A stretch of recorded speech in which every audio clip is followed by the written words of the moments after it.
Eh bien bonjour et bienvenue dans cette vidéo dans laquelle on va voir ensemble deux manières d'augmenter ton VO2 max. Donc ça va t'intéresser si aujourd'hui tu pratiques des sports d'endurance tels que le triathlon, le trail, ou également si tu pratiques des sports de combat tels que le MMA, la boxe, le jiu-jitsu brésilien, etc., etc. Donc à savoir que le VO2 max fait partie de l'un des critères de la performance et si on veut caricaturer, mieux ton VO2 max va être entre guillemets performant et bien plus tu vas avoir de cardio et plus tu vas être endurant.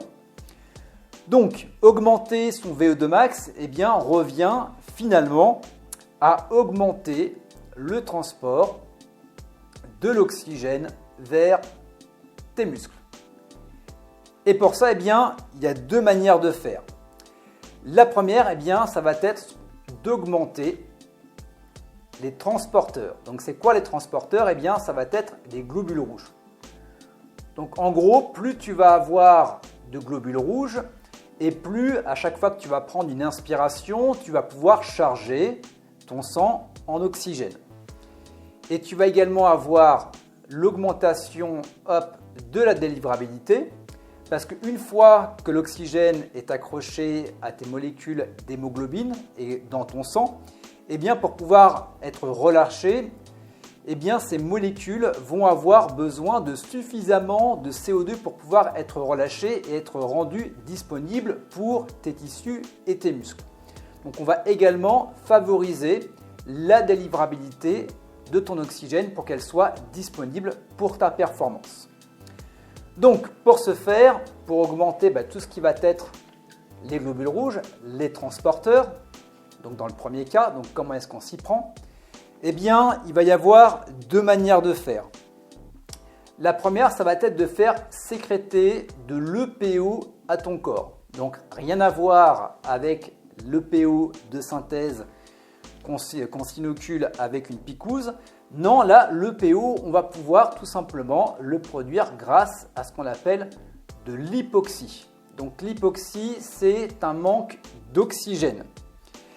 Et ce qui va être intéressant, c'est qu'il y a des exercices, notamment qu'on appelle hypoxiques et également hypercapniques, qu'on utilise notamment avec la méthodologie Oxygen Advantage, qui vont te permettre de rentrer dans cet état d'hypoxie.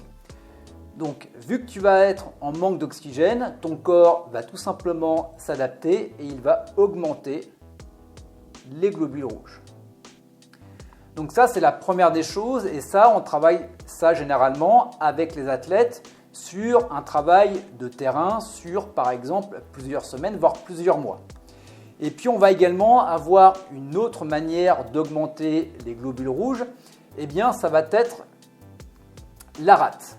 Donc, à savoir que ta rate, c'est un petit peu une banque en globules rouges. Et donc, ce qu'on va faire, on va tout simplement faire en sorte de contracter notre rate. Donc ça, on peut le faire grâce à des exercices d'apnée notamment. Et ce genre d'exercice, on va le faire dans des protocoles pré-compétition, généralement 10 à 15 minutes avant de monter sur le ring, 10 à 15 minutes avant par exemple de franchir la ligne de départ. Et ce qui va être intéressant, c'est que ta rate va déverser dans ton sang beaucoup plus de globules rouges. Donc forcément, à chaque fois que tu vas prendre une prise d'air, tu vas pouvoir charger ton sang en beaucoup plus d'oxygène. Donc ça, hyper intéressant. Et quand tu combines justement les deux, tu vas avoir une augmentation de ta performance et tu vas véritablement avoir un avant et un après. Donc tout ça, on le travaille avec des exercices respiratoires bien spécifiques.